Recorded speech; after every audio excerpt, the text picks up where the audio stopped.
On this episode of Infowars News, there's a video out looking at the first anniversary of the Bundy Ranch standoff.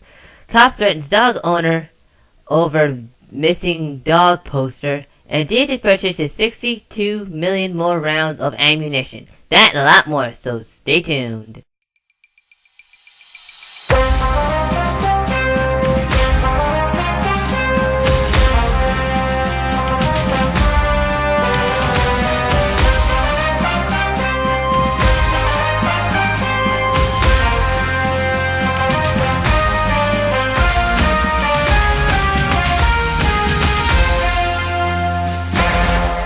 Okay, folks, this is the first article of the day here, and it is an article written by David Knight. For everybody who knows about the Bundy Ranch standoff, for those who don't, this man named Clyde Bundy had his entire cattle taken, and they tried to push him off his land. I mean, he had the grazing rights, he had the water rights, and they didn't care. The BLM was trying to push him off his land. Until a certain caller called into Al Jones and said that there was something very fishy about what was going on. So I'm gonna play the clip here. I forgot. The title of the article is named "This is the video the feds didn't want you to see." Underneath it says the victory path begins with empowered communities. It was written by David Knight, and I'll play the clip here. What they wanted was for him to exercise his authority as the only lawful law enforcement in the area and to disarm the BLM agents and contractors who had been pointing their sniper rifles at the protesters and ranchers, confiscate their weapons, tell them to leave the area, and then stack the weapons on stage. Bundy gave him 1 hour to do so. Well, there you go. At the end of the time limit, Bundy announced that it looked like the sheriff wasn't going to do anything. No one was surprised. But what did surprise us, and surprise the Federals, was his announcement. I guess he's not coming, so I guess we had presents. We thought we had a sheriff here, but evidently we don't have a sheriff here. We're going to go and take the rest of them out of the compound trails up here above the freeway. I was one of the first ones to get down to the area where the standoff would occur. Okay, people are now moving. They stopped for prayer. They had vehicles, they had guns that were pointing at us, and they had shields. And they had a loudspeaker that was announcing that they would shoot if we did not leave the area. The only mainstream media that was in attendance was one cameraman from Fox News. He desperately wanted to get over to the BLM and interview them, but he was scared to death, as you can see in this video, that they were going to shoot him. He kept announcing that he was with Fox News. He pulled up his shirt to show that he wasn't armed. They kept telling him to go back. They did not want him to come to interview them. They were in a fighting stance. They had 80 different cars, each of them with just one BLM agent. Now, it's a standoff. I've got a count of 107 vehicles. 107, okay. Going on the road. That's right. The thing of it is all 107 of those vehicles were armed with armed army. Yes. That always fascinated me. Why would the state highway patrol allow an army like that onto their highway, and then why would that army be able to pass through the city of Mesquite without any resistance, through the state of Arizona without any resistance, through the port of entry into Utah without any resistance, and that army disappeared in the state of Utah? And not one media, no question. That army went across the United States without one question asked. An army of BLM agents, 107 cars of armed men. This is exactly what the Posse Comitatus Act prohibits. It's not just a prohibition of the military being used for law enforcement. Understand that Posse Comitatus is Latin for power of the community. The Posse Comitatus Act prohibits the president from usurping the true Posse Comitatus, the true power of the community, with his own posse of armed federal agents. There were clear distinctions, too, from Ferguson and other places where we've seen protests about a government that's out of control. In Ferguson, businesses in the community were destroyed and burned.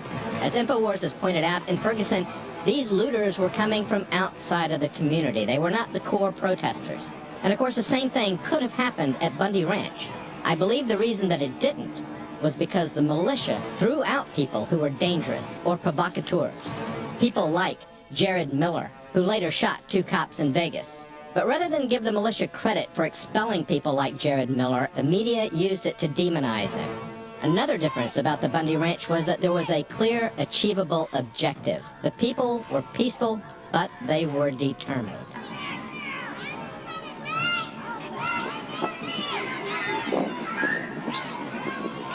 The police have been telling everybody they're going to shoot if we don't move back. People are moving forward with their hands in the air, holding flags with both hands in the air. It's a mixture of people on foot, as you can see, people on foot, and cowboys. They decided they're going to pull those pins, but it's only going to be Bundy and his son. That's it. It's the people or not, and you guys need to leave. Okay. You need to leave. That's the I'm telling you, you need to de-escalate the situation. I'm imparting upon you to de-escalate the situation.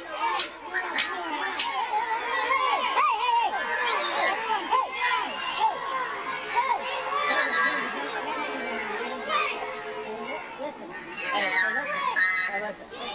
You are on the battlefield. Okay. And it's time. No, there's a time is now. We're doing that. No, the But time you're going to is push these people back so they can do the same thing. Get back so they can do the same thing. Gather them in 30 minutes. But we're staying here until they're gone. Okay? That's what we're doing. I can back some of these guys up. You probably say, well, run me and my partner down.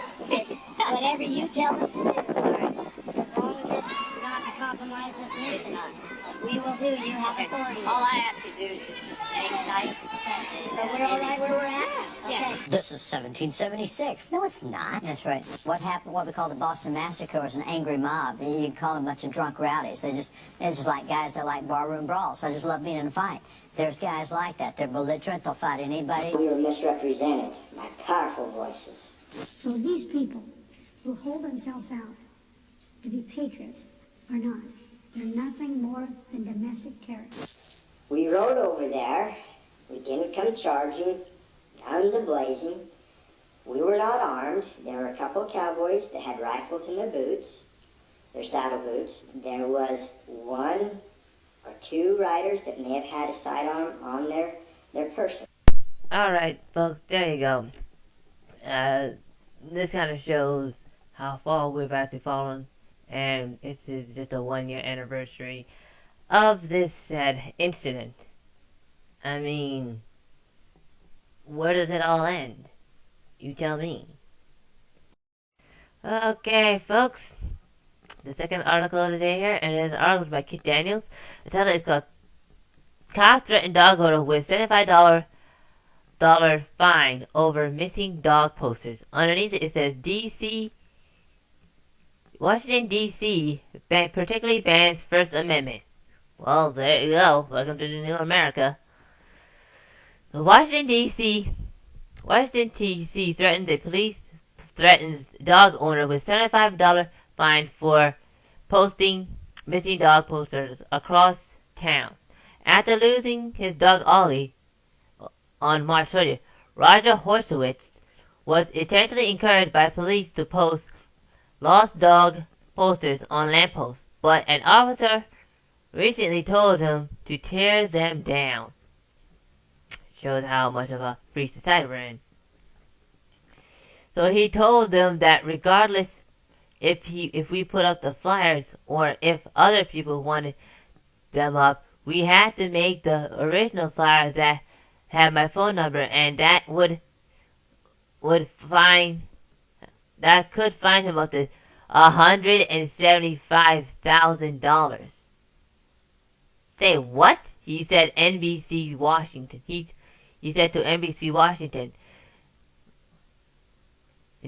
No person shall suffix a sign, advertise, or poster on any public lamppost or apparatus of a lamppost, except as a valid accordance with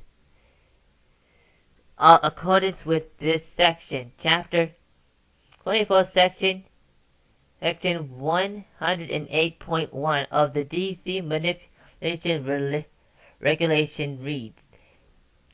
The article goes on to say, say that basically badges can only be issued from 8 a.m. to 5 p.m. on weekdays through the offices of the Student Life Pledges to work with any student who wishes to engage in exposure activity on evenings and weekends. I mean, basically, folks, we're turning to Nazi Germany. It's Germany here. And this just pretty much proves it. I mean, look, this guy trying to find his dogs. The cops say basically you can put up your stuff. And one officer said you can't because of an ordinance. I mean, your dog's missing. How are you going to find your dog if you don't put up a lost dog poster? I mean, is this what you want to live in, folks? A world where people tell you what to do? Okay, folks, this is the last article of the day here. It is an article written by Paul Joseph Watson, and it is titled, DHS purchases 62 million more rounds of AR-15 ammo. Feds attempt to control the market, dry up supply, purchases an additional 2 billion of bullets previously bought by feds. And this is also a red-linked article, so please get it out there. There, folks. A posting on the FedBizOps.gov website this week revealed that the DHS is looking to contact with a company to provide 12.6 million 2.2 regiment ammunition per year of 5 years, totaling 62.5 million bullets. The solicitation explains that the purchase is intended to achieve price savings over the current 223 regime duty ammunition. The bullets will be used by U.S. Customs and Border Protection nationwide for training purposes. Training purposes? You mean like that Jade Helm stuff that they were doing? Anyway, as you can see here, folks, there's and you can see the Customs and Border Patrol Protection Agency's email here. And in 2013, the DHS bought a large quantities of several different types of ammunition.